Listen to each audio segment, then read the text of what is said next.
Welcome back, Lightning Within 5 listeners. I'm your host, Jennifer Jensen, alongside Staff Sergeant Stefan Alvarez. And today we will be talking about everything CE Readiness Challenge. And if you don't know what that is, stick around to find out more.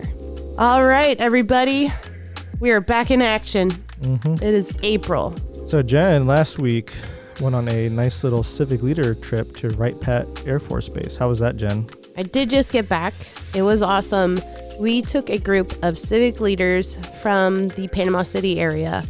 So these are people that support Tyndall Air Force Base, whether it's on our MAC committee, whether it's on our BDA committee, they support Tyndall in one way or another.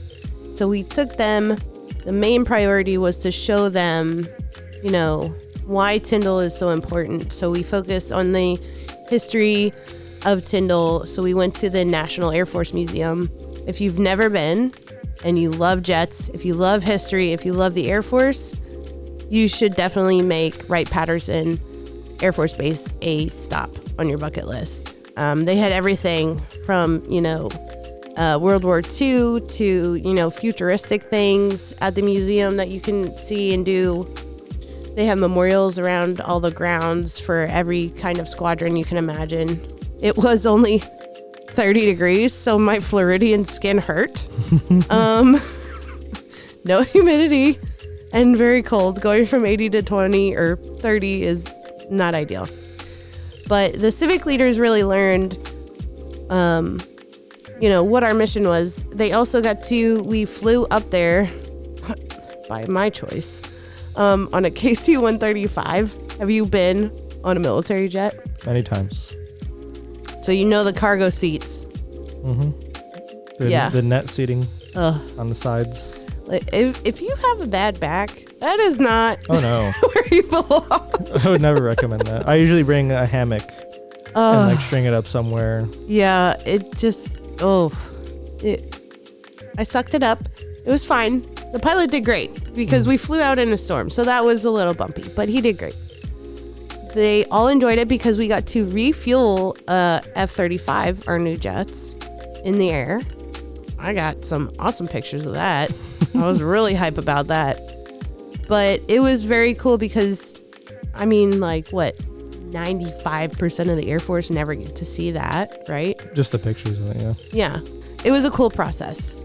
And it builds our relationship with the community and their leaders because their experience, they're going to go back to each one of their separate agencies and explain what an awesome time they had and tell them how important our mission is. So it was beneficial. And we showed them the Air Force research labs, which many people in the Air Force probably don't even know exist because I didn't until this trip came up. And it is like walking into a old building with just the most sci-fi intelligent people you can imagine. All the briefings we got were so in depth and I had no idea what was going on the whole time. That's awesome. It was, but it just showed the community leaders that we took how, big of a scope we need to pull off everything with the Air Force. And that was just the research labs. We learned how they're using special concrete for sandy areas. Probably to protect against erosion and stuff. It was, yes, from erosion, but also, when a helicopter lands and it kicks up all that dust, it's to avoid that dust.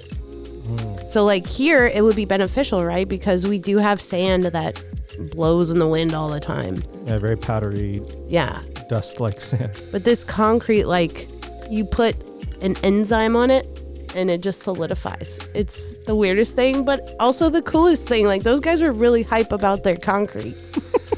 I appreciated the passion. I felt like that one time when I went TDY to a couple of different Space Forces bases, and I got to go down to Cape Canaveral where SpaceX is and stuff. Oh, that's so cool. And just talking to all the Space Force people that work there, this is kind of the same thing. Super passionate about their job, super competent and proficient at it, but I had no idea what the hell they were talking about. Does that make you feel stupid though? It's all cool. I was like, ooh, rocket. Yeah. felt like a little kid, like, ooh, space shit. Oh, we forgot to introduce our wee baby airman. My name's Airman Naeem. Yeah, go ahead, Naeem, say something. Yeah, introduce yourself. How's everybody doing? My first time on the podcast. I'm, getting my training wheels on. Literally, this is his upgrade training. Tell us where you're from, Naeem. I'm from Portland, Oregon. My first base is Tyndall. I've been having a good, first year. And I'm with great people, Sergeant Alvarez and Jen. It's been a nice experience. You are so lucky to have this as your first base. I'm just going to throw that out there. Oh, yeah, the construction proves it to me. Yeah, no. That was super sarcastic. I don't appreciate that. Alvarez, what was your first base? ComCam in Lackland. Oh, come on. That doesn't count either. I was at Dias. Yeah, you got the short straw for that, for sure. I flew out of Dias when I was at ComCam a lot, and I would never want to be stationed there. No offense to anybody at Dias. Yeah, no. But I will say this. Back in my day, I sound really old when I say that, it was no bueno. But now they've built up that area a lot, so it's much more friendly and accommodating than it used to be. I'll just say that. Yeah. Yeah. Still in the middle of nowhere, Texas, but you still have things to accommodate your lifestyle. Yeah, this is a good first base, I think, for new PA airmen. 100%. Just based off of people I've talked to, other PAs around the Air Force and stuff, and everything that their shops do and how they operate. Like, this is a nice, get your feet wet, take the time to learn your job well kind of base. Absolutely. Versus just kind of throwing you into the fire. I agree. Yeah, sarcasm and construction aside, we have a really great mission. It's we have a small shop, but it's pretty fun. We gotta take pictures of F-35s. Not every base can do that. Well, we have checkered flag. Like, not every base has a big exercise like checkered flag. So we have something to look forward to every 6 months. We have something that's going to capture good photos. We have something that we can project, that's newsworthy. Not every base has that. Yep. Some bases are really boring and slow, and we just happen to be air combat base. So we got lucky. Another thing about this area, we had got a new tech sergeant, Sergeant Altier. She was mentioning how supportive our local community is of the military. And not all areas are like that. So I feel like, it's really nice to be here. Yes. Yeah. We bring normal civilians that have no affiliation with the military, right? I don't think they comprehend how much economic impact a military base brings to an area.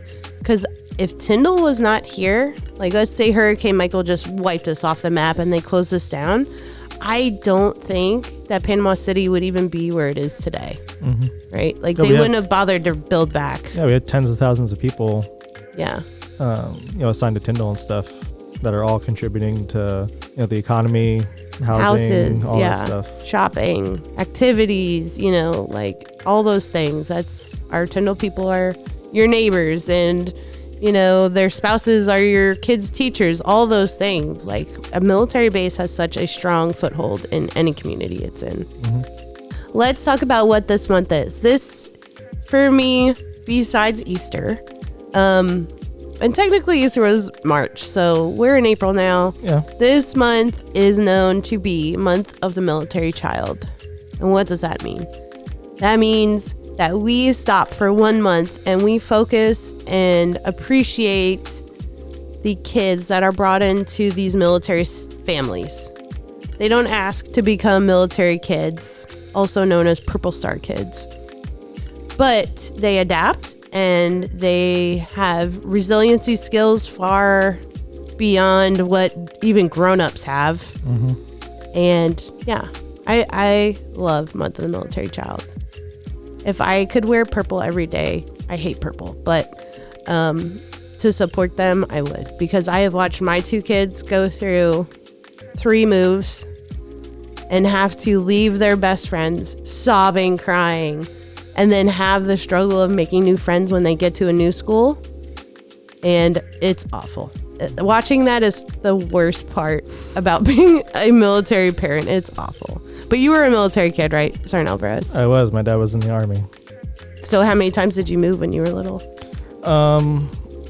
While he was active, I was born in Germany. So I was in Germany for the first couple years of my life, and then we moved to Florida, and then after that to the Carolinas, and then when he got out, we went back to Florida because it's where all our family is and stuff. So were you old enough to like resent the fact that your dad was military? Honestly, I didn't mind the moving so much because I think I was still pretty young where I wasn't making, those like real strong, deep connections with friends. Because I think the last time we moved, I was in like 6th or 7th grade. Yeah. So I was getting there, but no, I didn't resent it or whatever. I was excited to move back to Florida. You can definitely tell when you meet people that they've never left their hometown before. Yeah. Like even now, like I know people that I graduated high school with that are still like in the same like subdivision basically. Yeah. And they just don't venture out. Like and they don't want to. They get so planted. That's crazy to me. Like why would you not want to go see what else the world has to offer? Sometimes you just need to be brave and take risks. Mm-hmm. And it just blows my mind that some people are too afraid to do that. I guess the military just ingrains that in us, like embrace the change. Yeah, the change. And it's to the point like our airman that just left today, like you get the itch to move and get something new. Mm-hmm. And I think military families that do that for so long, I think they'll always have like a certain itch to go have a new adventure. Mm-hmm. Right? Yeah, because ever since I've joined, living on my own in a new place has honestly been one of the best things for me. Oh, 100%. And I've gotten to do so many things and go so many places that like you never would have done. Yeah. If never. You were stuck in your hometown and you just like worked at the local, I don't know, pretzel factory. That's very specific. That's in Pennsylvania. Did you work at a pretzel factory? No, but I know a lot of people that did. Or a battery factory. That's what was near my hometown. But like if you're just working with all the guys and girls that you graduated with and you never leave home, like, I don't know.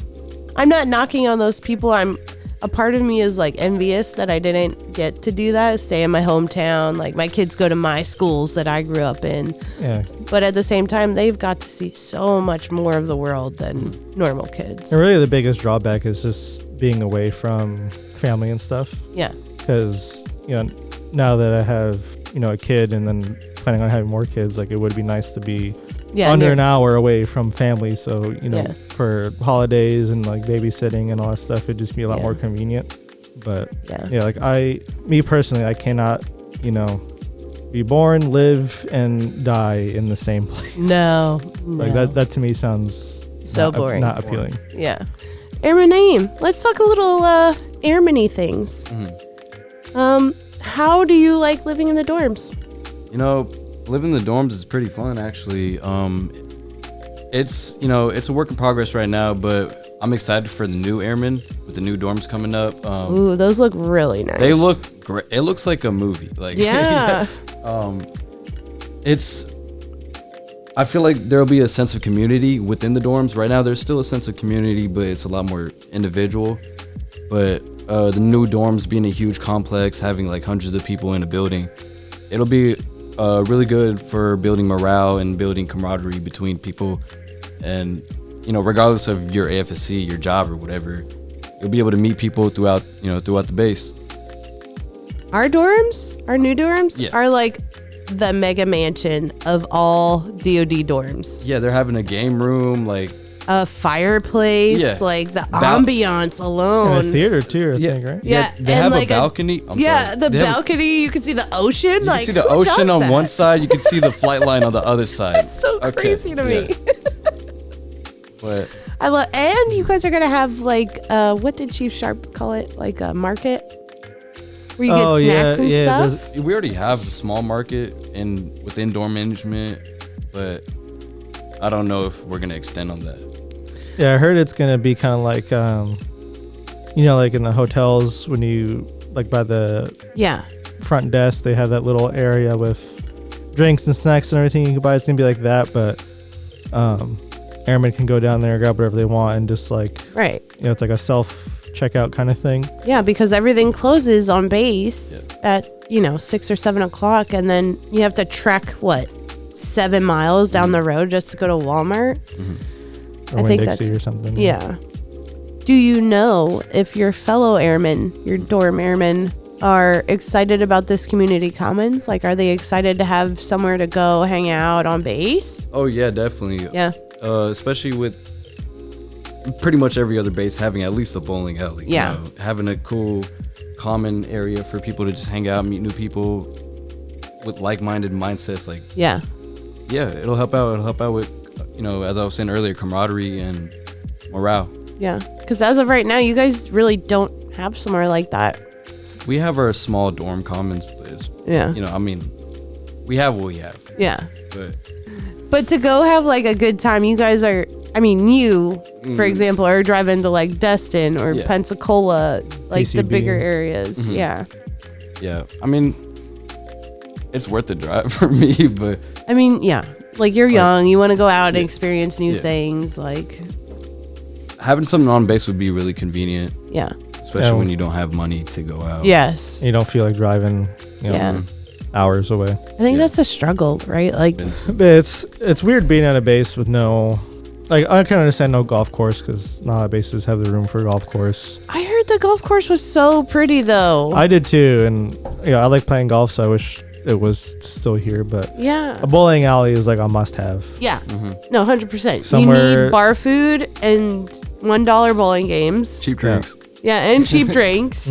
Yeah, and we don't have that. And the bowling alleys are relatively far away from us, so we can't even do that. Yeah. No, You know, they're like we 40 can't minutes travel. away. Yeah. Yeah. There are so many things coming up in April for Team Tyndall. If you need more information, please check out our tyndall.af.mil, Facebook, or Instagram for more information. All right, listeners, we'll be right back after this short break with Master Sergeant Corey Kraus, the CE Readiness Challenge Director. This episode of Lightning Within 5 is brought to you by the 325th Fighter Wing Public Affairs Shop. For all the latest news, photos, videos, and more, check out our Facebook page, Instagram, and our official website at tyndall.af.mil. Welcome back, Lightning Within 5 listeners. I'm your host, Jennifer Jensen, alongside, Staff Sergeant Stefan Alvarez. and today we are talking all things CE Readiness Challenge. And if you don't know what that is, stick around to find out. On today's show, we have Master Sergeant Corey Kraus. He is the 801st Red Horse Training Squadron CE Readiness Challenge Director. Yes. Welcome, sir. Hello. How are things going planning this huge event? Oh my goodness, it's a lot going into it. A lot this year, more than the past couple years because we have a lot more competitors. Last year we had roughly 320 competitors. This year we have roughly 540, so it's a big jump. The participants will start funneling in on actually April 18th this year, since we always have people coming from PACAF and USAFE, so to give them kind of like a little acclimation, and make sure anything doesn't happen in their flights, but jet lag a lot too. So they're allowed to get here on the 18th, but the mass will be coming here on the 19th. We'll kind of process them and everything like that, and then the events will actually start on the 21st. Nice. 21st through the 26th of April. So we'll have CE Readiness Challenge. Immediately after that, we will have Air Show. And immediately after that, we will have Checkered Flag. Yeah. I love that for us.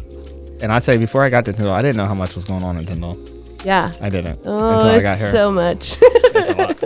Oh, you talk to people around the Air Force and they're like, oh, Tyndall's still open? Yeah. How do you not know this? Yeah, it never closed.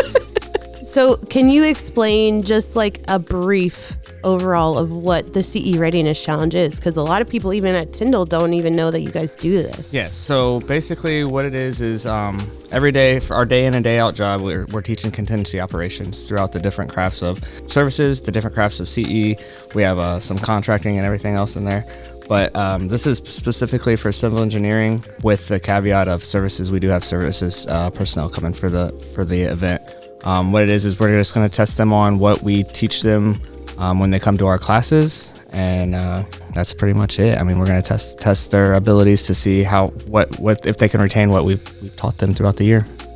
I actually got to attend last year, and as a photographer, I kind of nerded out a little bit because there was so much going on all the time. There is. But it was like intense things. Like we've talked about it on the last couple of shows, Sergeant Alvarez and I, that people don't appreciate CE enough, or Red Horse. Like, you guys are out there grinding, like doing physical labor.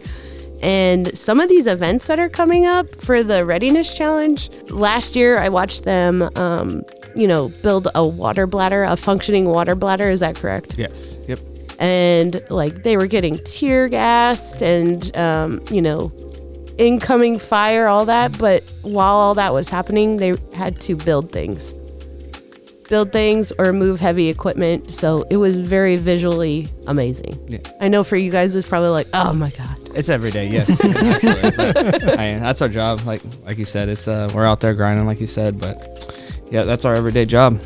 So what are some of the teams? So you guys are divided up into teams by bases, correct? MAGCOMs, more MAGCOMs. So how it works is AFCEC, Air Force Civil Engineer Center here on Tyndall, they'll put out the bids for, hey, who would like to come to this event?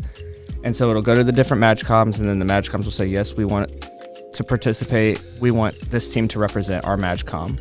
Gotcha. So, for instance, ACC last year, the winners, ACC Nellis Air Force Base represented ACC. They were a lively they were. group, I mean. Yes, yep, absolutely.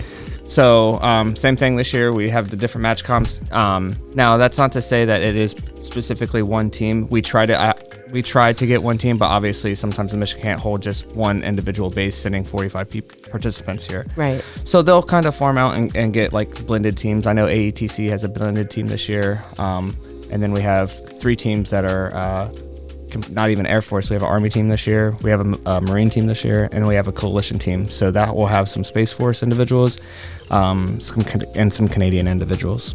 Nice. So, I love that. Yeah. So what are your thoughts on the Marine and Army coming? No, it's awesome. The integration is amazing. But that's way above our level, just the integration and to try to get everybody on the same page. Obviously, we're trying to accomplish the same mission when we do go downrange. It's just different ways to do it. Mm-hmm. The Army came here last week, actually, and we were able to see like what they do and try to teach them what we do, so they know like what's going to kind of the things that we do Air Force wide, so they're just not coming in like blind, like, hey, what are we doing? You know what I mean?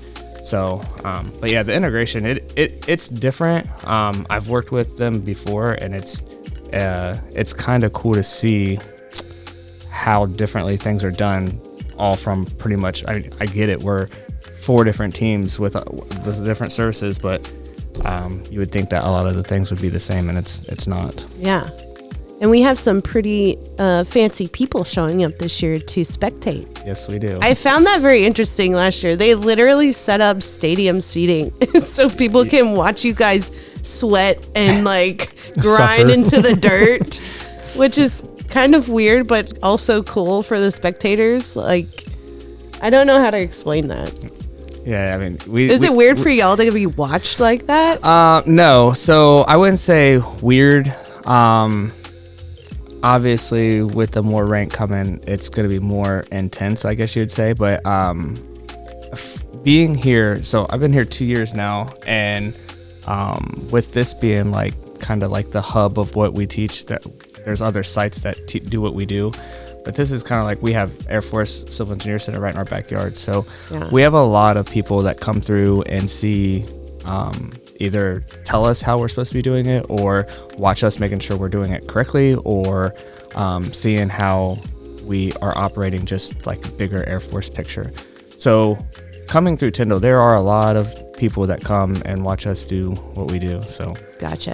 Kind of used to it by now, I guess. So what's your favorite part of the challenge? Like, is there a specific event? I know you're a structures guy, you said. I am. But I am.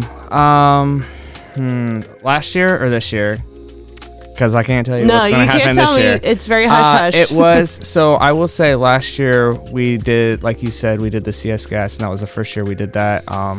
Obviously, since I've been here, I don't know what it was like 22 years ago when we did the Readiness Challenge, but that was kind of cool to see just the different things, because we don't even, I mean, I've been in a while and I've only got it got CS gas twice. So it's like to see something like that happen, it's pretty neat. Yeah, you definitely learn in that situation who paid attention at BMT and didn't know how to seal their gas mask. Yes, absolutely.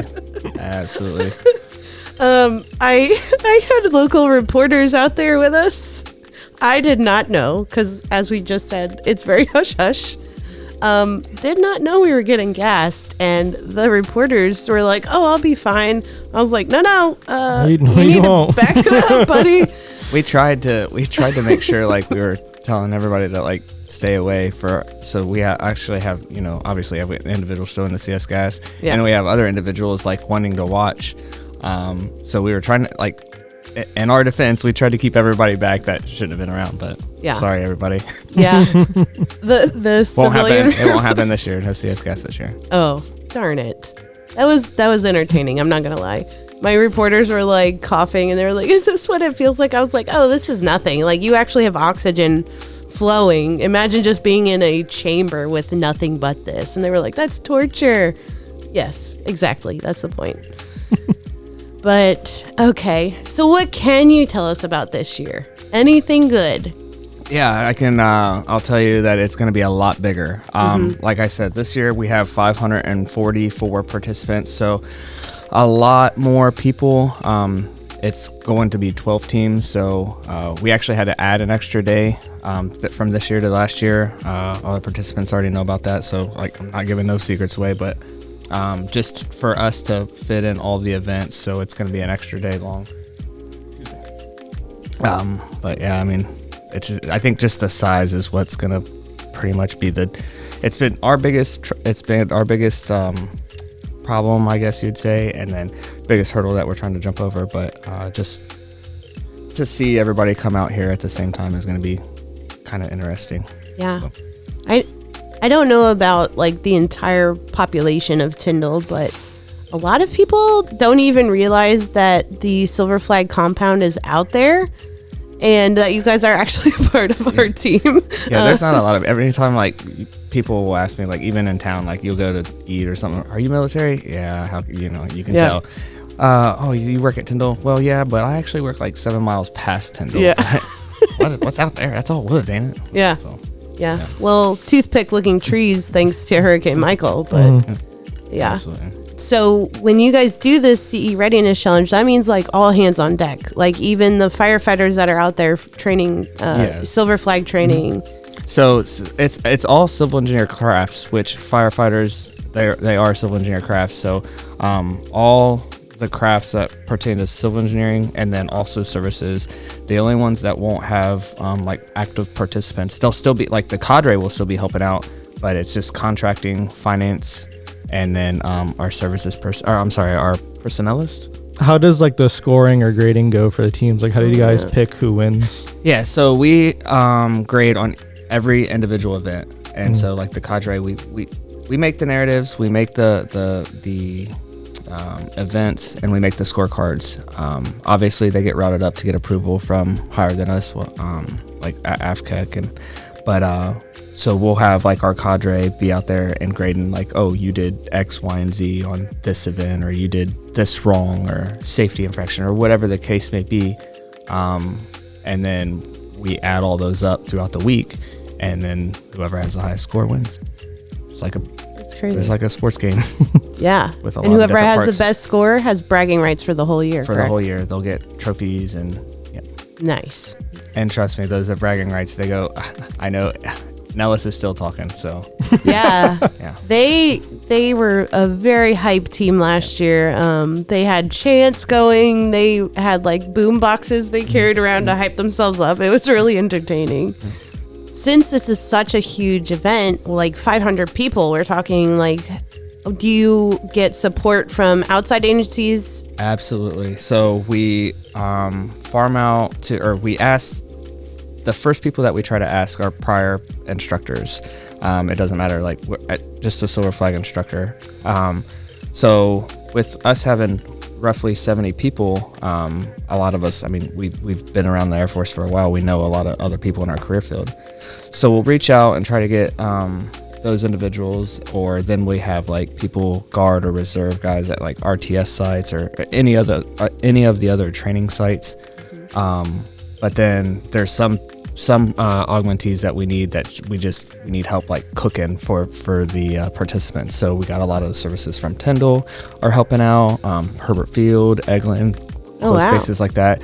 But those people, the services personnel, they're coming from all over though too. So it's not only specific to here. Yeah. But we try to get the people that know what we're teaching. Like we don't just want somebody that just like, hey, our buddy or anything like that, as much as nice as that would be. But we try to get people that actually know, like, hey, look, you know what you're talking about on this specific thing or this specific thing. Right. So, nice. But we have a lot of augmentees coming this year. I imagine after this is all said and done, you guys do the same thing that we do after checker flag. You just kind of lean back and say, thank God. Yeah. Now we can breathe a little bit. Yeah. Hopefully this doesn't happen next year. No, just kidding.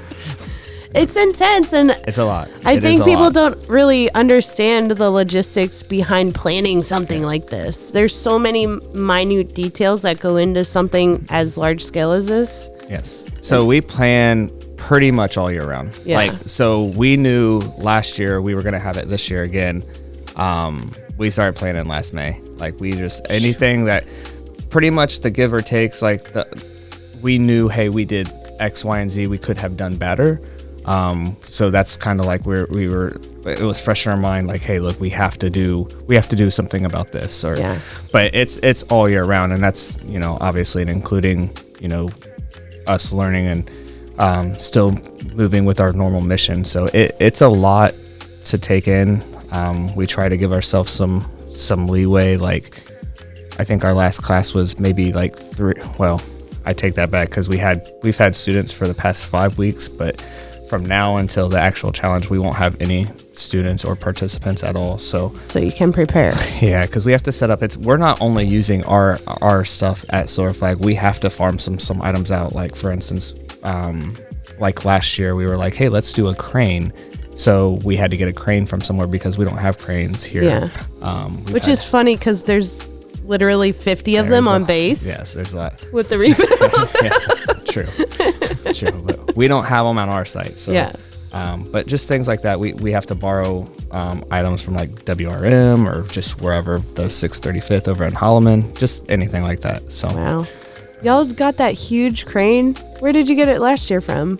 The last year crane, they both came from Dobbins. Oh, so they actually teach crane up there. Oh, okay. So we have some people that we know up there, and 5 hour. Well, you would think it's a 5 hour, but when you carry a crane on a trailer, it takes about 11 hours. I was going to say, that was a huge crane. Yep, they were big. Oh man.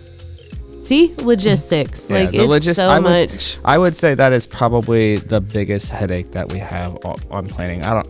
It's tough. There's a few headaches, but it's all worth it, because it is kind of cool at the end. Yeah. So I know, like, if I left here and went to a different base, like, I would want to come back and as a participant. I think it'd be fun. Yeah.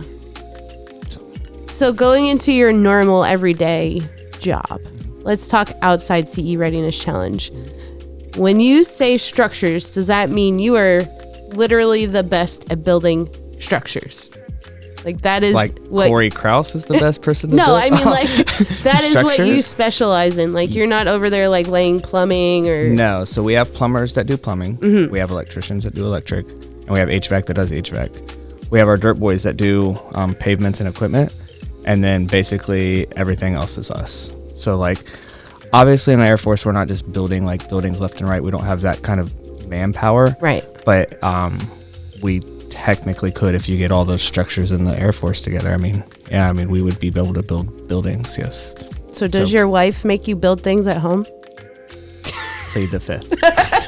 Yeah. Well, my wife's military too. She's a personnelist. Yeah. So she knows what I do. So I can't like hide it and lie and say, Yeah. yeah. So, But yes, I mean, she like, does. she's like, I want this shelf built. Please go make it from scratch. You're Yes. like, Yes. let's knock down this wall and open up the room Yeah. more. And we know a lot of people. And if anybody hears this, hi Amy, I love you. You don't make me do anything. Blew up his spot. Thanks.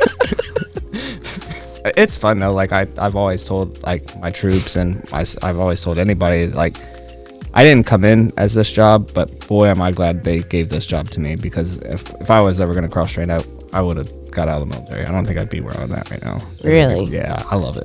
What was your job before? No. When I came in the military, I didn't pick this job. Oh, and if they ever made me cross train, I would have probably just got out. Yeah. Okay. Yeah. I get that. I feel the same way about PA. When I got in, I went in open general and I got PA, and I was like, I'm going to love this and I'm never leaving. But it's good to know that other career fields feel that passionately about what they got stuck with. I always said that, but honestly, if there's some other crafts in CE that I would love, but I can't think of anything. There's not somebody I got friends in all kinds of different career fields, and I've never said, boy, I really want your job. Yeah. And CE, absolutely, but not like anybody Like you else. don't want to go work at finance. Finance people are awesome.